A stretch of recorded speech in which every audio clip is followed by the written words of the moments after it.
Mistress pushes pregnant wife down the stairs. Billionaire husband ignores her miscarriage. Under the shimmering glow of a priceless chandelier, a hush fell over the grand foyer of the Blackwood mansion. A lavish party was underway, yet an undercurrent of tension pulsed beneath the champagne fizz and polite laughter. At the top of the sweeping staircase, Serena Blackwood, 8 months pregnant, stood precariously. In a heartbeat, everything changed. Her scream tore through the silence, followed by a sickening thud. The lively chatter below ceased as every gaze snapped upward, too late to save her. In that dreadful moment, a tragic betrayal came to light, one so cruel it would unravel secrets far too big for one family to contain. Ethan Blackwood was one of New York City's wealthiest philanthropists, a billionaire known for his generous donations to hospitals, schools, and various charitable organizations. From the outside, the Blackwood name was associated with shining galas, red carpet events, and primetime interviews on renowned networks. High society tabloids lavished praise upon Ethan's ability to grow the family fortune by investing wisely in tech startups and real estate developments.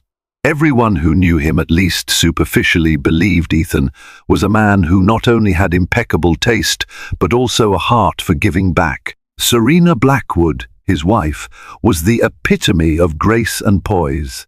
Raised in London before settling in Manhattan, she had an elegant, refined accent that turned heads whenever she spoke. She was a lover of fine arts, often hosting charity auctions at the Metropolitan Museum of Art, bringing in millions of dollars in donations for her favorite causes.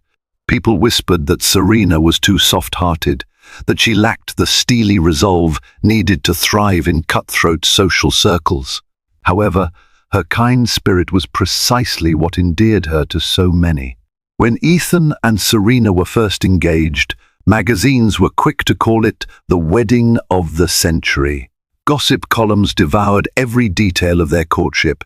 The lavish proposal under a full moon on Ethan's private yacht, the sparkling diamond ring rumored to have cost close to $2 million, and the star-studded engagement party held at the Plaza Hotel. Their union seemed to be a fairy tale, a flawless match of affluence and refinement. But behind all the glitter lay cracks that weren't immediately visible. Certain insiders whispered that Serena was too trusting of Ethan's business associates. Others said that Ethan's business acumen had started to overshadow his devotion to his marriage. There were rumors of late-night meetings with questionable partners and hushed conversations about expansions into territories riddled with corruption. Serena brushed these whispers aside. She believed her husband's unstoppable ambition was simply the hallmark of a successful magnate after. All with great power comes great risk. And so life proceeded, with both living in a gilded bubble of wealth, ignoring the faint signs of trouble like a small tear in a masterpiece painting. It wasn't until Serena became pregnant that the distance between them started to become glaringly obvious. The pregnancy, initially a joyous announcement, marked the moment Serena began to see subtle shifts in Ethan's behavior. He was often away on business trips or locked away in his study for hours, emerging only for a hasty meal before retiring to bed. He showered her with lavish gifts, designer maternity clothes, extravagant baby furniture, even a golden crib studded with emeralds from a boutique in Paris. Yet the simplest gift of genuine presence was missing. He never accompanied her to doctor's appointments. He didn't sit with her to look at the ultrasound photos in awe. These emotional gaps spoke volumes, but Serena, ever optimistic, told herself that as soon as Ethan was done with his latest wave of business deals, he would refocus on his growing family. The truth was far uglier. Ethan's obsessions had shifted, but not simply toward new business ventures. Unknown to Serena, another woman had captured his attention. Her name was Vanessa Montclair, a striking socialite and aspiring actress making small waves in the independent film circuit. She wasn't just a fling, she craved the status and the wealth that came with being on Ethan's arm, and she was ready to do whatever it took to claim her spot in his life. While Serena spent her days planning for the baby, Vanessa spent hers strategizing a coup. With every passing week, she pulled Ethan a little further under her spell. But none of this was spelled out in neon letters. It all unfolded in quiet text messages, whispered phone calls, and seemingly innocent business dinners that stretched late into the night. Serena noticed the lipstick stains on Ethan's collars once or twice, the suspicious scent of perfume that definitely wasn't hers. She also caught sight of odd charges on their joint credit card statements. Expensive dinners in places she had never been invited to, jewelry store purchases that never seemed to manifest as gifts for her. She rationalized them away. Perhaps Ethan was buying a gift for his mother, or maybe for some vital business associate's wife. Little did she know, these were cracks in her perfect world, cracks that would soon become wide, gaping fissures impossible to ignore. In the swirl of black tie events and philanthropic luncheons, a storm was brewing, and it was about to unleash its fury upon the Blackwood household in the most dramatic way imaginable. Serena's days became lonelier as Ethan's absences grew more frequent. Everyone in Serena's social circle loved to gush about how radiant she looked with her pregnancy glow, but beneath her gracious smiles, she battled waves of uncertainty.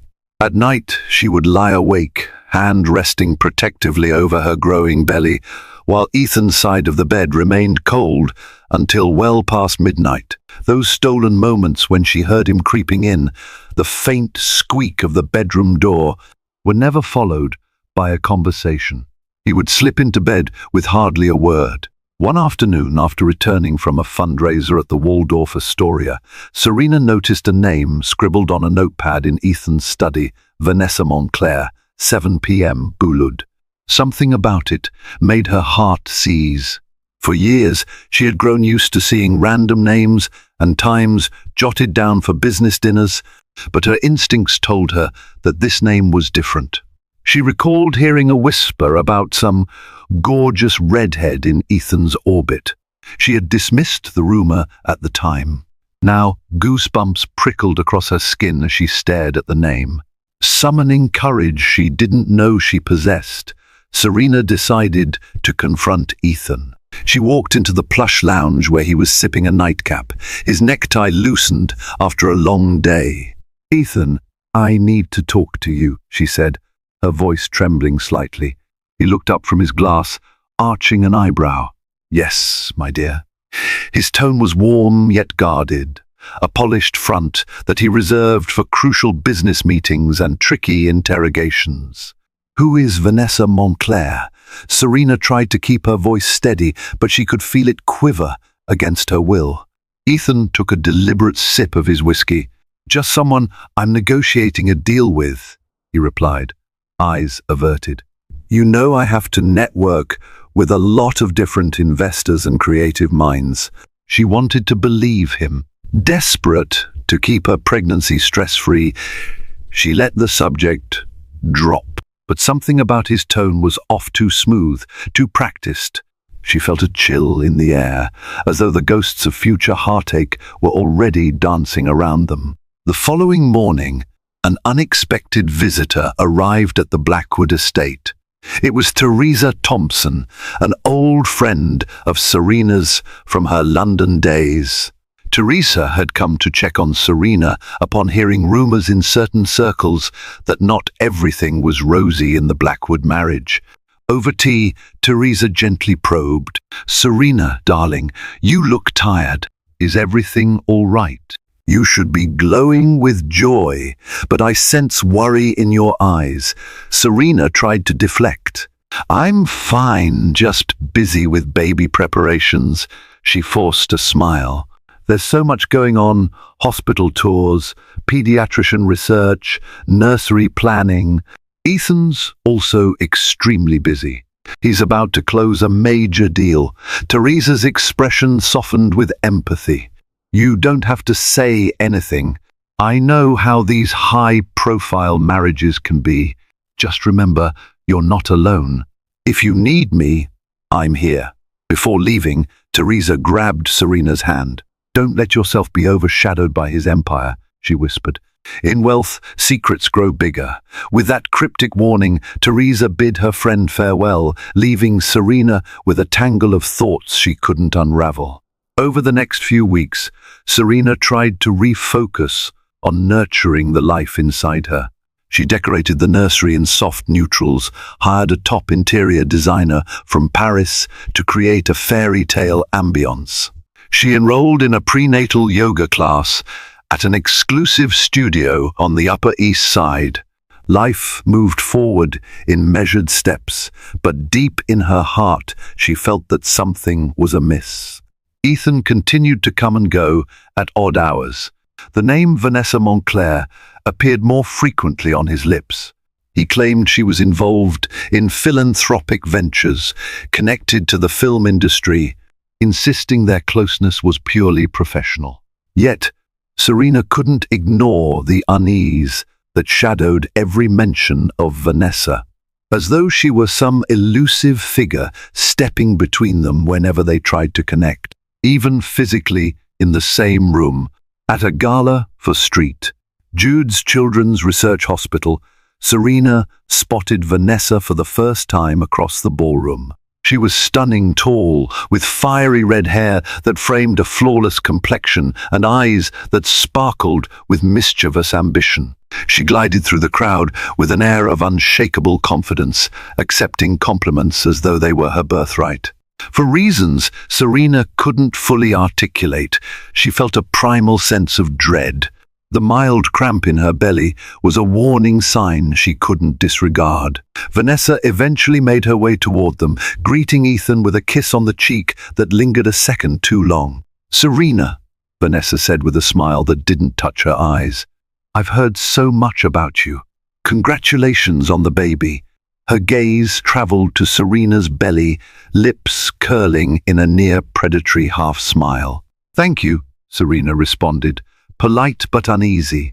She stood rigid, fully aware that something intangible yet potent was passing between them. It wasn't just a chance encounter, it felt orchestrated. That night, Serena barely slept. Her instincts screamed that Vanessa was more than just a business contact, but she lacked the proof or the courage to confront Ethan again. As the days wore on, Serena found herself engaged in an internal battle. Should she investigate further and risk their marriage spiraling into confrontation? Or should she remain silent, hoping that her love for Ethan would prove stronger than any temptation that this Vanessa could offer? Unbeknownst to Serena, the game of masks was in full play, and she was about to discover that behind Vanessa's perfect smile lurked a woman prepared to do unthinkable things to get what she wanted. Ethan and Serena were preparing for a weekend party at their estate in the Hamptons, an annual gathering of influential friends, politicians, celebrities, and a smattering of old acquaintances from Serena's life back in London. The Hamptons party was a highlight in the Blackwoods social calendar, famous for its breathtaking fireworks, display over the ocean, and the exclusive nature of the guest list. Everything from the color-coordinated decor to the gourmet menu, crafted by Michelin-starred chef Thomas Keller, was meticulously planned to reflect the Blackwoods' grandeur. On the surface, it was a moment of celebration, but beneath the surface, tensions simmered. Ethan insisted Vanessa attend the party to network with potential investors for her next film project. Serena found it impossible to refuse without causing a scene. So Vanessa arrived, wearing an elegant backless gown that turned heads and fired up the rumor mill. She floated around the estate, mingling effortlessly, dropping Ethan's name whenever beneficial for forging new connections.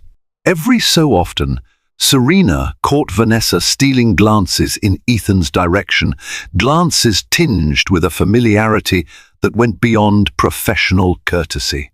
Around midnight, as the fireworks were scheduled to light up the sky, Serena wandered onto the terrace in search of Ethan. The crisp ocean breeze offered a momentary respite from the overwhelming swirl of social obligations and internal doubts. That's when she noticed a faint glow emanating from a corner of the garden, near a row of neatly trimmed hedges. Moving closer, she recognized Ethan's silhouette and another, Vanessa. They were in hushed conversation, standing dangerously close, silhouettes nearly merging under the moonlight. Serena's heart pounded. She debated whether to interrupt or retreat, but something made her linger in the shadows, straining to hear what they were saying. She couldn't catch every word, but the snippets were enough. Point as soon as Serena gives birth. Everything will be easier. I can't wait forever, Ethan. I've made sacrifices. The estate in Westchester can be ours. A thunderous crack from the fireworks display momentarily drowned out their voices. Illuminations burst overhead, painting the sky in brilliant blooms of color, while Serena felt her world collapsing. Vanessa was talking like a woman who believed she had a rightful claim to Ethan's future. That revelation stabbed Serena's heart, confirming her worst fears. She fled back into the house, barely managing to maintain composure. A flurry of well-wishers engaged her in polite conversation, praising her for hosting such a marvelous event. She forced a smile, a perfect imitation of the hostess role she'd played countless times.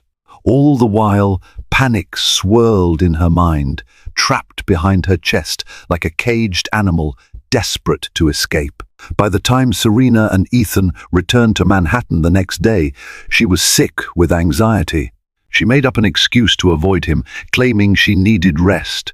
In her private bedroom suite, she broke down, tears soaking into the plush pillows. Was she foolish for not confronting him head on that very night? Possibly. But fear gripped her.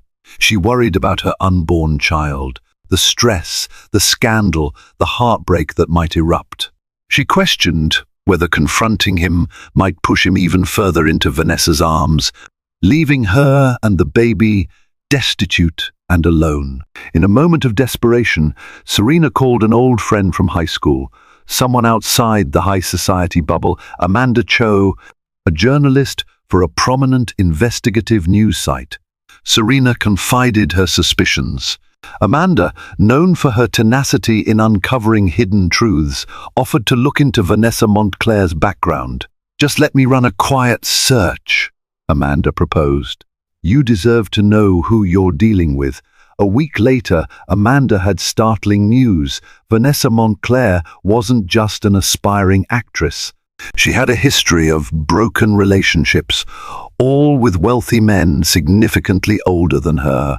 She had even been briefly engaged to a European tycoon, only to have the engagement mysteriously fall apart with hush-money rumors swirling in the aftermath. "Serena, this woman is a social climber," Amanda warned. "If she has her claws in Ethan, you need to be extremely cautious. She's not the type to walk away empty-handed." Armed with this knowledge, Serena felt conflicted. She had no illusions left about Vanessa or Ethan's fidelity, but she wasn't prepared to blow her world apart. She was due in just 4 weeks. The idea of a cataclysmic confrontation amid hospital bags and Lemay's breathing exercises felt impossible to handle. She was physically and emotionally vulnerable, with no guarantee that Ethan would choose her and the baby over Vanessa if forced to decide. Yet, fate wouldn't wait for Serena's readiness. Secrets, once awakened, had a way of hurtling toward dramatic conclusions. The next turning point came unexpectedly when Serena discovered an emerald pendant in Ethan's private drawer engraved with the initials VM. The final insult was that Ethan had hidden it in the same drawer where he kept the silver rattle and baby booties for their unborn child. If that didn't confirm the double life he was leading, nothing would. The shock triggered intense stress for Serena, culminating in early contractions that night. Panicked, she thought she was going into labor. She was rushed to Mount Sinai Hospital, where doctors managed to stabilize her. "You must keep stress levels down, Doctor," Eileen Roberts admonished. "You're close to full term, but not quite there yet. Any severe emotional or physical strain could endanger both you and the baby." Ethan arrived at the hospital, looking genuinely alarmed. However, as soon as the doctor announced Serena and the baby were stable, his concern seemed to dissipate. He slipped outside to take a call, presumably from Vanessa, though he claimed it was a business partner. In that moment, Serena felt more alone than ever. Even on a hospital bed, with monitors tracking her baby's heartbeat, she couldn't command Ethan's full attention. The heartbreak was crushing, but it also stoked a quiet, determined rage in Serena. She would protect her child, no matter the cost.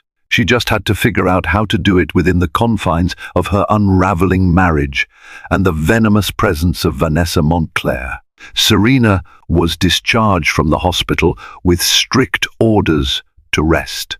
She retreated to the Blackwood penthouse, confining herself to her spacious bedroom. Sunlight filtered through the floor to ceiling windows, illuminating the cityscape.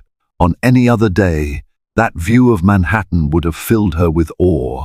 Now, it felt like a cage, a panoramic prison. Days passed in uneasy silence, punctuated by checkups from Dr. Roberts and the occasional visitor.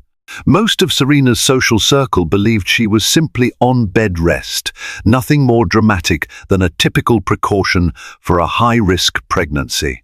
Only a handful sensed the deeper trouble brewing. Teresa Thompson sent her daily text messages, urging Serena to keep up her spirits. Amanda Cho continued to dig for more intel on Vanessa, hoping to arm Serena with enough information to make a decisive stand. Ethan, for his part, tiptoed around Serena's bedroom like an intruder. He offered half-baked apologies, referencing work stress and unsaid complications. Whenever he mentioned Vanessa's name, Vanessa, who's helping me finalize the philanthropic documentary, or Vanessa, who has so many big ideas for our charity, work, Serena felt nausea coil in her stomach. She wanted to scream at him to stop lying, but her vow to maintain her composure for the baby's sake held her tongue. Unable to endure the tension any longer, Serena proposed they see a couples counselor. To her mild surprise, Ethan agreed, perhaps in an attempt to keep up appearances or alleviate his guilt. For several sessions, they sat in plush chairs, a licensed therapist named Dr. Lillian Sanders guiding them with measured questions. It was an excruciating exercise in half-truths and unspoken accusations. Ethan insisted he was fully committed to his family. Serena remained guarded, aware that confronting him too bluntly about Vanessa could escalate the situation to a point of no return. One afternoon, after a particularly tense session, Ethan walked out abruptly, muttering something about a missed phone call. Left alone with Dr. Sanders, Serena felt tears threaten. "I'm terrified," she admitted in a whisper. "I don't know if the man I married is gone, or if he's just buried beneath these distractions. And I'm due to give birth any day now, Doctor." Sanders offered a sympathetic smile. "I sense how precarious you feel. My recommendation is to establish boundaries. Decide what you need from Ethan to feel secure. If he can't meet those needs, you must protect yourself and your child." Later that evening, bolstered by Dr. Sanders' advice, Serena waited for Ethan in his study. She confronted him gently but firmly. "Ethan, either you cut off all non-work contact with Vanessa, or I'm leaving. I'm not going to risk my health or our baby's future. His reaction was unexpectedly cold. Serena, you're blowing this out of proportion. Vanessa is essential to some upcoming project. I can't just cut her off. You should trust me. The last words made her flinch. You should trust me. They stung more than any open confession of infidelity would have. Rage bubbled up inside her. I'm asking you to make a choice, your unborn child and me, or a scandalous mistress who threatens our family. Is it really that complicated? Ethan slammed his glass of bourbon down on the mahogany desk, the liquor sloshing over the edge. Don't you dare make ultimatums, he snarled. My life isn't as black and white as you imagine, Serena. Everything I do for this family, for our legacy. Legacy, she repeated, voice trembling with both fury and heartbreak. What kind of legacy involves humiliating your pregnant wife and risking everything for a woman like Vanessa Montclair? They stood there, the tension so thick it was suffocating. Then Ethan turned and walked out. The echo of the slammed door reverberated throughout the penthouse like a fatal gunshot. Serena knew that something irreparable had cracked wide open between them. There was no going back to the naive hope that this was just a passing indiscretion. Word spread quickly in certain circles that the Blackwood marriage was on shaky ground. Although the tabloids had yet to pick up the story, insiders whispered, passing morsels of gossip at high society luncheons and under hushed tones in luxury boutiques. As Serena's due date approached, she found herself in a lonely fortress of anxiety, her life overshadowed by Ethan's ongoing entanglement with Vanessa. More brazen than ever, Vanessa began making appearances at events that Serena had traditionally hosted or attended. She showed up at a charity art auction in Soho, wearing a glamorous gown and smiling at the paparazzi's cameras. She dropped insinuations that she was closely working with Ethan on a major philanthropic project. Even though Serena was absent, recovering at home, she was not spared the humiliating headlines that followed. Vanessa Montclair, Ethan Blackwood's new philanthropy partner, read one blurb on a gossip website. Among the upper echelons, speculation swirled. Was Serena truly ill, or was she too distressed to make appearances? Did Ethan plan to divorce her after the baby's birth? Was Vanessa just a passing fancy or the new queen of the Blackwood Empire? Though Serena tried to maintain her composure, every new whisper felt like a dagger. Her once peaceful life became a daily struggle to maintain her sanity and protect her unborn child. Adding fuel to the fire, Vanessa made a series of social media posts hinting at luxurious gifts from a mysterious benefactor. Photos of sparkling jewelry, private jet trips, and an extravagant spa retreat. Some of the items in her posts matched suspicious receipts Serena had seen on Ethan's credit card statements. It was a public taunt, a not-so-subtle declaration of war. Serena had never considered herself a combative person, but the maternal instinct to protect her child stirred a fierce determination. She decided to meet Vanessa face to face, if only to make it clear that she wouldn't stand idle while her family was torn apart. Through a mutual acquaintance, a well-connected socialite named Catherine Whitfield Serena arranged a private meeting at a discreet cafe near Central Park. Vanessa arrived 15 minutes late, an air of smug self-assurance radiating from her. She wore designer sunglasses, a fitted black dress, and had a single red rose pinned to her purse strap. Sliding into the chair across from Serena, she placed her phone on the table, screen facing up, as if waiting for an important call. Serena clasped her trembling hands in her lap, trying to maintain a calm facade. "Thank you for agreeing to meet me," she began softly. Vanessa smiled, slow and deliberate. "I was curious to see what you'd say. Didn't expect you to be so civil." Serena exhaled, measured and quiet, her voice resolute. "I'm not here for a shouting match." I'm here to tell you that I won't allow you to destroy my family without a fight." A flash of amusement crossed Vanessa's eyes. "Oh, sweetheart, I'm not destroying anything. I'm building a future with Ethan. He and I have an understanding, something you clearly don't." Serena's cheeks burned, but she refused to lose her composure. "Listen to me carefully. I'm due to give birth at any moment. If you have any shred of decency, you'll walk away. Whatever Ethan has promised you, I'm telling you our marriage is not your stepping stone." Vanessa leaned forward, her voice dripping with mock sympathy. "Poor, naive Serena. You think Ethan wants a quiet suburban life with a baby? He's told me things about you, about your lack of ambition, your boring charity events. He's ready for something more exciting." Every barb plunged like a knife into Serena's heart, yet she gathered her strength. "Ethan and I have a history you don't understand. If you push too far, there will be consequences. For you and for him." Vanessa laughed a harsh, hollow sound. She picked up her phone, waving it slightly. "I have more evidence of Ethan's affections than you could possibly imagine. Text messages, photos, enough to cause a scandal that would bury you both in the public eye. So tell me, Serena, are you really willing to go to war with me?" Serena froze, the scope of Vanessa's manipulative power hitting her like a tidal wave. She had thought confronting Vanessa might scare her off, but she'd underestimated the woman's audacity and cunning. The lines had been drawn, and Vanessa was not only unafraid, she was practically daring Serena to challenge her. Without another word, Serena stood, feeling her baby shift in her womb, an urgent reminder of what truly mattered.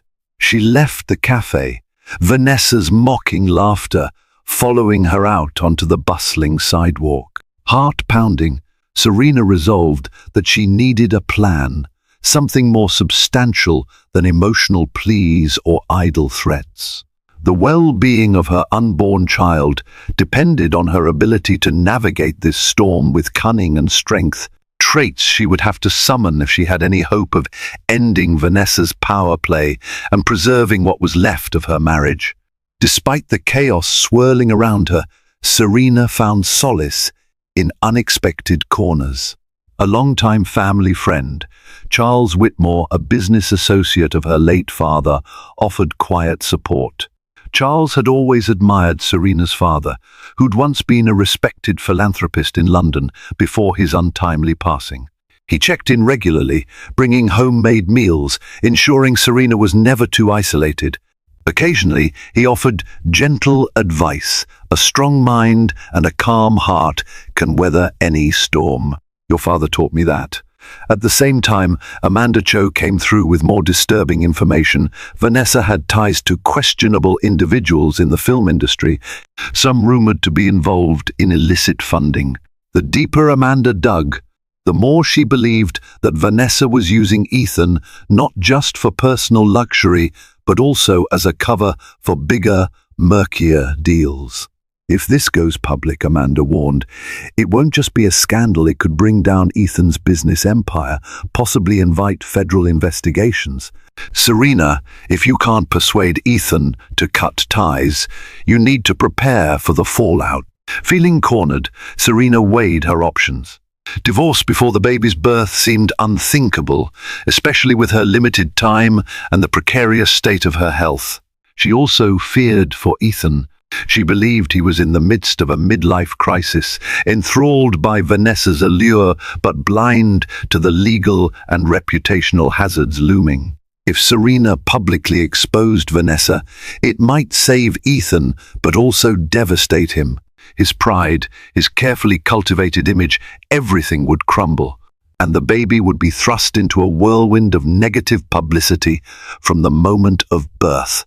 In the midst of this turmoil, Serena's obstetrician, Dr. Roberts, voiced a gentle reminder: "We should schedule an induction if you haven't gone into labor by your due date next week. Stress can delay or complicate the process." The imminent reality of childbirth forced Serena to think beyond the scandal. She needed a stable environment for her baby, and that might require drastic actions. One evening, Charles Whitmore visited the penthouse with a proposition. He offered Serena and the baby a safe haven at his lake house in upstate New York. "Stay there as long as you need," he said. "Far from the paparazzi, far from the city. I'll handle any press or legal matters that arise." Serena felt a wave of relief, but also guilt. Could she uproot her life and disappear, leaving Ethan to flounder? Yet the baby's safety was paramount. If Ethan refused to sever ties with Vanessa, Serena might not have a choice. Gathering her courage, Serena approached Ethan once more. This time, her voice trembled less, and her resolve was sharper. "I'm leaving," she declared, "unless you end your involvement with Vanessa and vow to keep her away from our family." Exhaustion edged Ethan's features. He sank into an armchair, running a hand through his hair. "Serena, you don't understand what I'm dealing with here. It's not just about an affair. Vanessa is tied to crucial business projects. If I shut her out now, I stand to lose millions, face breach of contract lawsuits." Serena's eyes flashed.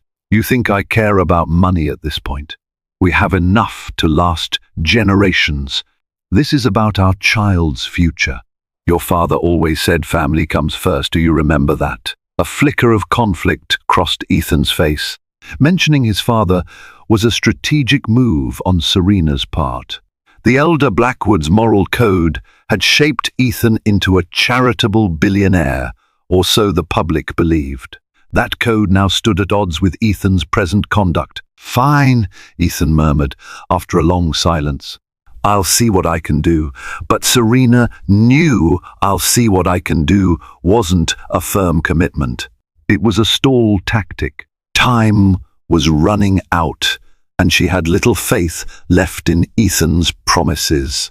That night, she quietly packed an overnight bag, storing it in the back of her closet, just in case she needed to leave in haste. The day of Serena's due date arrived with a swirl of anticipation. She felt sporadic contractions, mild but noticeable. Dr. Roberts advised her to stay prepared for immediate admission to the hospital if the contractions intensified. Despite the joy that often accompanies the arrival of a child, an eerie tension hung in the air. Everyone sensed it: staff, friends, even the doorman at the Blackwood Tower. That evening, Serena planned a small dinner with Ethan to discuss final birth arrangements. She wanted to see if there was any glimmer of genuine commitment in him. Perhaps the proximity of their child's birth might jolt him into clarity. She set the table with fine china, lit candles, and had a chef prepare a simple but comforting meal: rosemary chicken, mashed potatoes, and a light salad.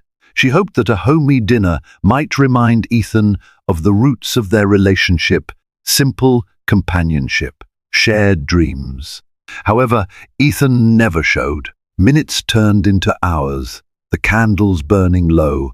He didn't answer her calls or texts. At midnight, Serena gave up and retreated to her bedroom, heart heavy with disappointment. Then, just as she was about to change into her nightgown, she heard the elevator chime. She tiptoed to the living room to find Ethan stumbling in, reeking of alcohol, accompanied by none other than Vanessa Montclair. "What is she doing here?" Serena demanded, arms folded protectively over her belly. Vanessa smirked. "We had an important meeting, and Ethan graciously offered to show me the penthouse. Such a stunning view, don't you think?" Serena felt her blood run cold. Her arms tightened around her body, as though shielding the baby from Vanessa's malignant aura.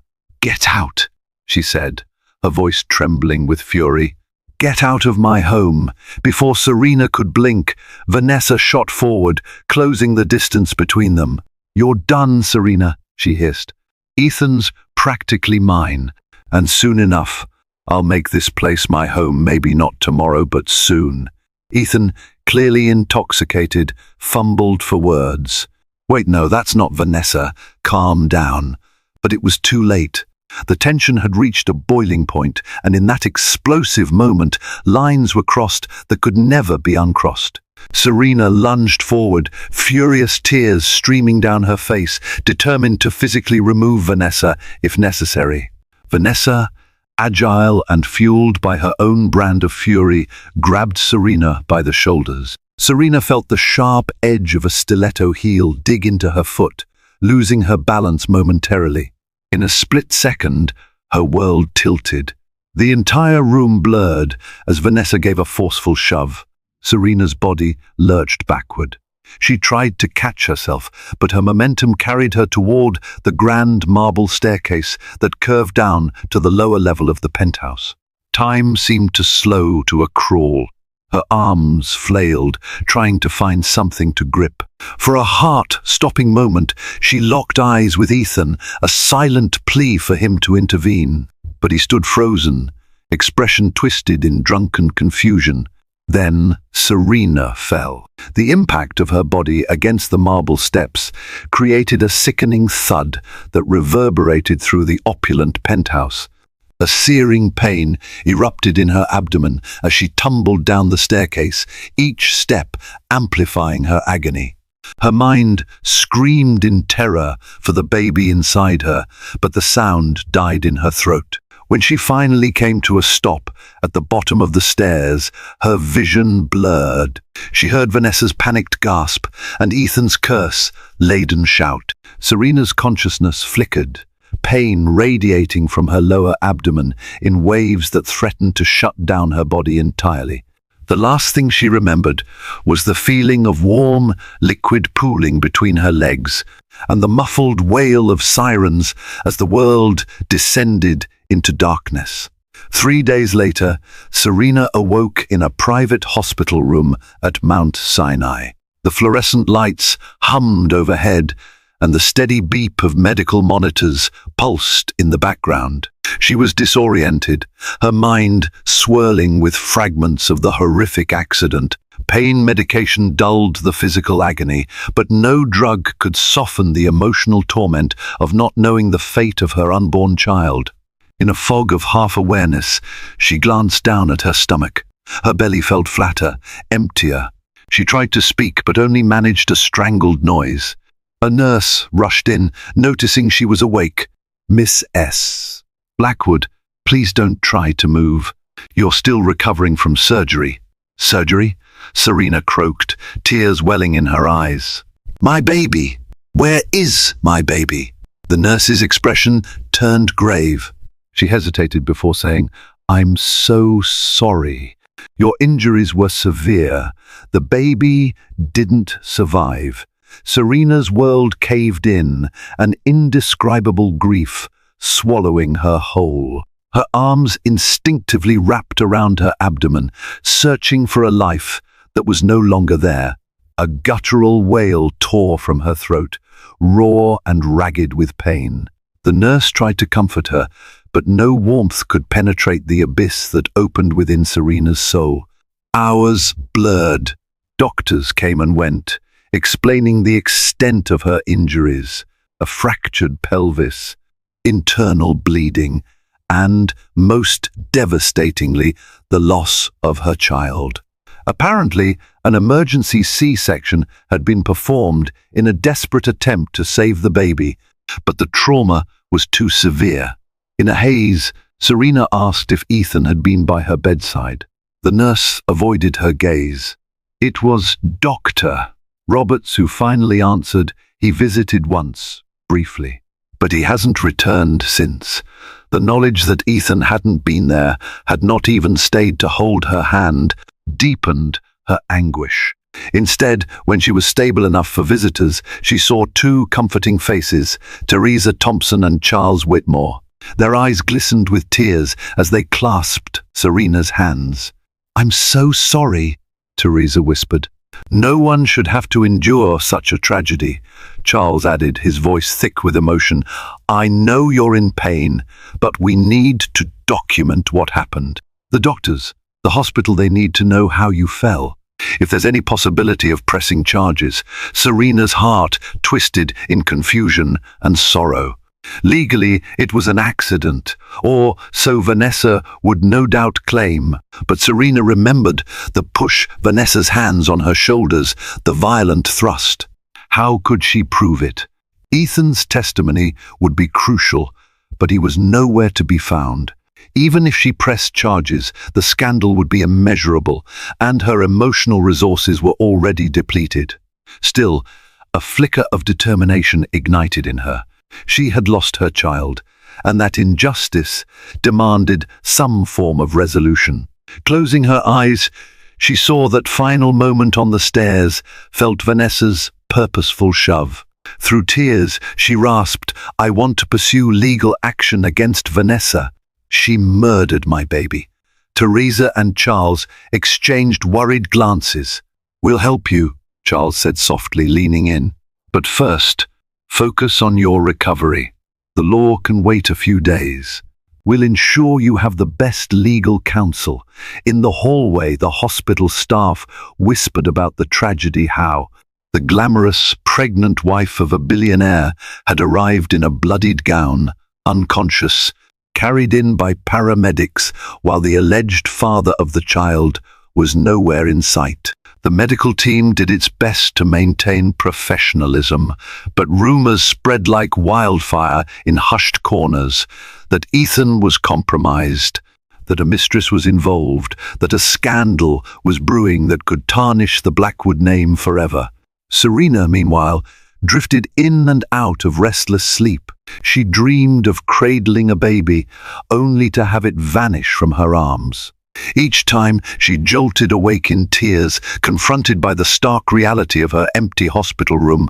Yet amid the grief, something else brewed, a steely resolve to protect herself from further harm, to seek justice for her unborn child, to stand up against the monstrous betrayal that had stolen the one thing she held most dear. On the 5th day of her hospital stay, Serena finally received a visit from Ethan. She was propped up against pillows, wearing a hospital gown that hung loosely on her thinning frame. When Ethan entered, she saw that his eyes were bloodshot, his face ashen. Despite her anger, she felt a pang of pity. He looked utterly broken, but sympathy quickly gave way to bitterness. He approached her bedside, attempting to take her hand, but she pulled away. "Where have you been?" she asked, her voice trembling with a mix of grief and fury. "I lost our baby, and you couldn't bother to be here?" Ethan's eyes brimmed with tears. "Serena, I'm sorry. I didn't know how to face you. I've been dealing with so much guilt." Serena closed her eyes, her throat tight. "Yes, guilt. Guilt because you were with Vanessa that night. Guilt because you let her into our home when I was at my most vulnerable. Guilt because you stood there and watched her push me." His head dropped, his voice barely audible. "I've spoken to Vanessa. She denies pushing you. She said it was an accident, that she lost her balance, and you both fell." "Stop!" Serena's voice cracked like a whip through the sterile silence of the room. "I know what happened. I felt her hands on me. You were there, Ethan. Don't lie to yourself. I was drunk," he murmured. "I can't remember clearly. Everything happened so fast." "Then let me remind you," Serena said, her voice laced with icy rage. "She killed our child, and you let her." The harshness of her words made Ethan recoil. He sank into a chair, burying his face in his hands. For a moment, neither spoke, the air thick with heartbreak and resentment. Finally, he looked up, eyes pleading. "I'm ending it with Vanessa. She's gone. I promise. I just need you to give me another chance." It was the apology Serena had once desperately hoped for, but now it came too late, overshadowed by unimaginable loss. She felt a hollow ache in her chest, an emptiness that mirrored her womb. "You choose now?" she choked out. After everything, do you think you can fix this with a simple promise? He reached for her, but she recoiled. Our baby is gone, Ethan. Gone, and Vanessa is responsible. Do you understand? I can't just forgive that. Ethan clenched his hands into fists. What do you want me to do? I'll do anything. Serena stared at him through tear-rimmed eyes. I want you to tell the truth about what happened that night. I want you to stand by me if we press charges. His silence spoke volumes. He was terrified of scandal, of lawsuits, of tarnished legacy. His father's reputation, his philanthropic empire, everything was at risk. And in that moment, Serena saw with brutal clarity the depth of his cowardice. She realized he valued his public image more than he valued justice for his unborn child. That's what I thought, Serena whispered. Leave. Ethan's gaze was heavy with regret, but he left the room without another word. The door closed behind him, sealing Serena in her realm of grief. A heavy exhaustion overcame her, and she leaned back, tears slipping silently down her cheeks. She couldn't remember feeling so utterly alone. Despite Ethan's betrayal, Serena was far from alone in her pursuit of justice. Word of the tragic fall had finally reached the tabloids, albeit with minimal detail. Rumors of an accident swirled, but Serena's allies knew the truth. Teresa Thompson, Charles Whitmore, and Amanda Cho formed an ad hoc team to protect Serena's interests and reputation. They worked tirelessly to build a case against Vanessa, combing through security footage, interviewing house staff, and tracing Ethan's credit card transactions on the night of the tragedy. A major break came when one of the maids who had been on duty that evening summoned the courage to speak up. Her name was Lucia Cruz, and she recounted hearing raised voices and witnessing Vanessa storming into the penthouse behind a clearly intoxicated Ethan. According to Lucia, she saw Serena at the top of the stairs and heard a loud scuffle. By the time Lucia raced to the bottom of the staircase, Serena lay there, unconscious, with blood pooling around her.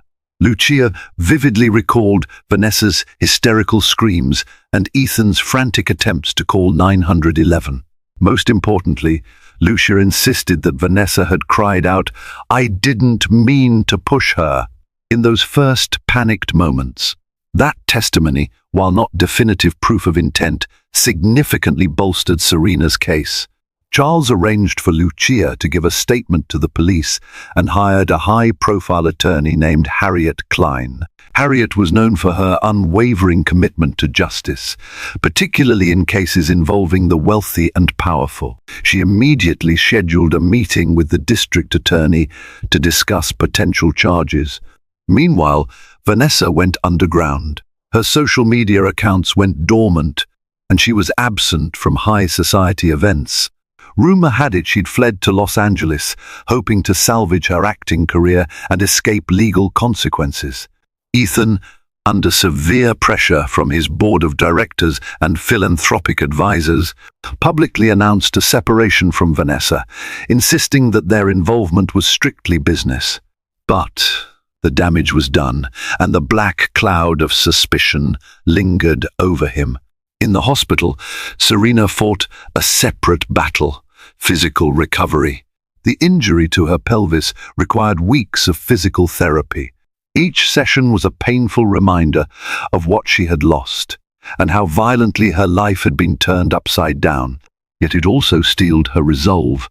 Every time she faltered, she remembered the final moments before her fall, the terror, the heartbreak, and she found renewed determination to see justice served.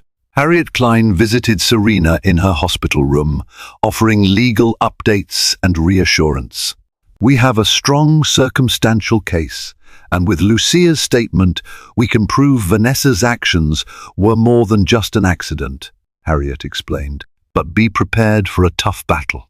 Vanessa's defense will argue that you lost your balance, that it was an unfortunate mishap." Serena nodded, tears brimming in her eyes. "I'll handle it. I won't let my baby's death go unavenged." As days passed, Serena gained some measure of strength. She could walk short distances with a walker, and the color gradually returned to her cheeks. Emotional healing was another matter entirely. She woke each morning to a hollow ache in her soul, but the unwavering support of Teresa, Charles, and Amanda helped keep her afloat. They shielded her from prying reporters and curated public statements that framed her as a victim of tragic circumstances rather than a socialite embroiled in scandal. For once, the media sentiment was in her favor. Behind the scenes, Harriet worked tirelessly. She filed a wrongful death suit against Vanessa and laid the groundwork for criminal charges of manslaughter, based on the claim that Vanessa had knowingly and recklessly endangered Serena, resulting in the unborn baby's death. The legal complexities were daunting, but Harriet was convinced that, if the case went to trial, a jury would empathize with Serena's plight. With the pieces of her life in shards, Serena pinned her hopes on the one course left to her, seeking justice for her lost child. She knew it wouldn't bring back the life that had been stolen, but it might bring her a measure of peace. In a situation rife with betrayal and cowardice, it was the one virtuous fight left to wage. A month later, Serena was released from the hospital. The paparazzi gathered outside Mount Sinai, snapping photos of her as she slowly made her way into a waiting SUV, helped by Teresa. Headlines read, "Serena Blackwood emerges, legal battle looms over tragic loss." Despite her feeble condition, Serena's posture was resolute, her eyes steeled for the fight ahead. That week, Harriet secured a preliminary hearing for the manslaughter charge against Vanessa. The prosecuting attorney needed Serena's first-hand testimony to establish probable cause, so Serena found herself in a small, packed courtroom. She sat in a wheelchair, still recovering, flanked by Harriet on one side and Charles on the other. The tension was palpable. Rows of reporters lined the back of the room, scribbling notes or filming discreetly for their respective outlets. Vanessa arrived with her legal counsel, wearing a conservative black pantsuit, her hair pulled back in a tight bun that contrasted sharply with her usual glamorous style. She avoided making eye contact with Serena. Ethan, looking drawn and pale, sat behind Vanessa, a gesture that caused a flutter of whispers in the courtroom. The lines of allegiance were blurred. He appeared to be there more as a concerned observer than an ally to either party. When the judge called Serena to the stand, she wheeled forward, trembling slightly. She recounted the horrifying moment at the top of the staircase, Vanessa's menacing demeanor, Ethan's drunken state, the sharp push that sent her tumbling downward. Her voice cracked when she spoke of her child, her anguish evident to everyone present. She told the court that even in her blurred state of consciousness, she heard Vanessa proclaim, "I didn't mean to push her." Vanessa's lawyer tried to paint Serena as emotionally unstable, pointing to her advanced pregnancy, possible dizziness, or a misstep. But Harriet swiftly countered with Lucia's testimony and the documented medical evidence, emphasizing the force needed to cause Serena's catastrophic injuries. The tension reached a fever pitch when Harriet called Ethan to testify. He shuffled to the witness stand, avoiding Serena's gaze. Under oath, he admitted that he'd been drinking heavily, that he recalled a heated argument between Serena and Vanessa. Yet, when pressed on whether he saw Vanessa push Serena, he claimed he couldn't remember. Serena's heart sank. Ethan's fear of implicating himself or damaging his reputation was greater than his loyalty to her. Still, Harriet managed to extract one crucial admission. Ethan confirmed that Vanessa had shouted something along the lines of, "I didn't mean to push her," in the immediate aftermath. It was enough to keep the manslaughter charge viable. Outside the courthouse, reporters bombarded Serena with questions. "Do you believe Vanessa intended to harm you, Miss S. Blackwood?" Serena's eyes filled with tears. "I believe she chose a violent act in a moment of anger," she answered, voice firm. A swirl of camera flashes erupted, capturing the heartbreak etched across her face. Teresa and Charles whisked her away, shielding her from the media storm. As they drove off, Serena glanced out the window to see Ethan and Vanessa standing on the courthouse steps, locked in a tense conversation. She saw Ethan's hand wave dismissively, Vanessa's face contorted with rage. Then, in a surprising twist, Ethan turned and walked away, leaving Vanessa behind. The cameras pivoted, capturing the moment of what appeared to be a rift between them.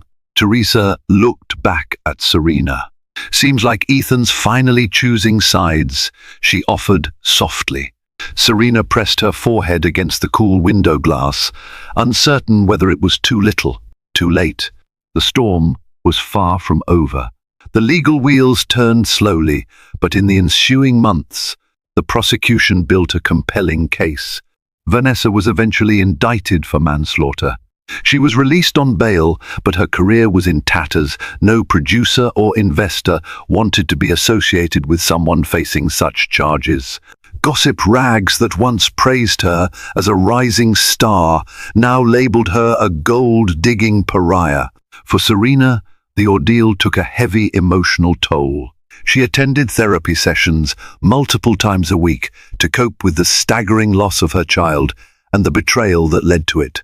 She also began divorce proceedings against Ethan, though he made overtures of reconciliation, claiming he was no longer in contact with Vanessa.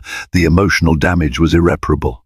The final straw was his refusal to fully support the criminal case against Vanessa by testifying that he'd witnessed the push. For Serena, that spoke volumes about his moral cowardice and skewed priorities.